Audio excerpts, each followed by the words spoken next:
Cześć, mam na imię Paweł, ale na pewno bardziej kojarzycie mnie po moim pseudonimie, więc witam Was, Nawal.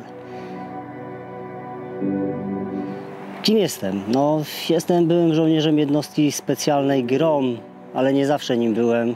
Moja kariera zaczęła się tak naprawdę nie od karabinu, nie od munduru, a od ubrania roboczego i od elektrody, bo byłem spawaczem. Ale nic nie stoi na przeszkodzie, by zaczynać swoje życie od innego miejsca, a tak naprawdę kończyć go w tym miejscu, w którym jest Wasze serce, a więc i też Wasza pasja. Ale nie jest tak do końca, że to, co mamy w głowie, że chcemy kimś być, jest takie proste, że do tego od razu dążymy. No, moja droga była dosyć taka kręta i nie zawsze prowadziła do tego, żebym tym żołnierzem w końcu został. No, pójście do szkoły zawodowej, zdobycie zawodu ślusarza, spawacza nie pokrywało się z tymi młodzieńczymi czy dziecięcymi marzeniami, ale nie ma się to poddawać i przejmować tym, że to jest taki krótki etap życia. Zasadnicza służba wojskowa pozwoliła poznać smak bycia żołnierzem. Trochę gorzki smak, bo w tamtych czasach żołnierz nie był kimś takim, kim się chce zostać. Ale później przez pana generała Petelickiego stworzona jednostka GROM i to, co tam spotkałem, czym się tam zajmowałem, sprowadziło do tego, że jestem tutaj dziś przed Wami i mogę Wam powiedzieć, jak ciężkie, ale też fajne, dobre jest życie żołnierza. Myślicie sobie, że siedzę teraz i się tutaj mądrzę, ale by zostać żołnierzem GROM-u trzeba przejść selekcję. Na selekcję można popatrzeć jak na przeszkodę, ale nie patrzcie tak na nią.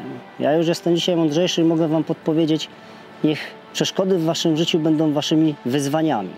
Że jest to coś, z czym musicie się zmierzyć, złapać go za przysłowiowe rogi tego byka i powalić go na ziemię. Tak patrzcie na swoje życie.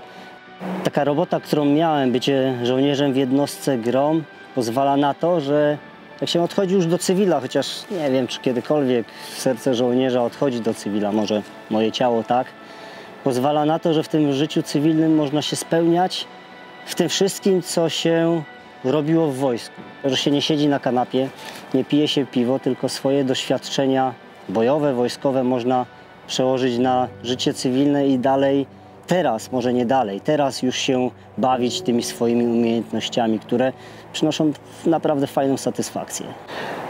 I tak jak moje doświadczenie przeniosłem na ten, można powiedzieć, rynek cywilny, tak samo korzystam z tego, że moje doświadczenia sprzętowe poszły razem ze mną.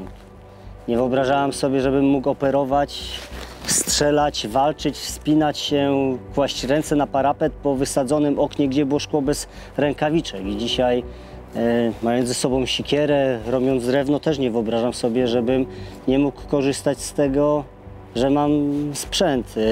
Rynek pozwala dzisiaj na to, żeby nie tylko dobrze wyglądać, ale żeby móc się dobrze czuć. Dlaczego nie iść do lasu w fajnym, wygodnym mundurze? Dlaczego, tak już powiedziałem wcześniej, nie rąbać drewna, mając fajne, dobre, mocne rękawiczki?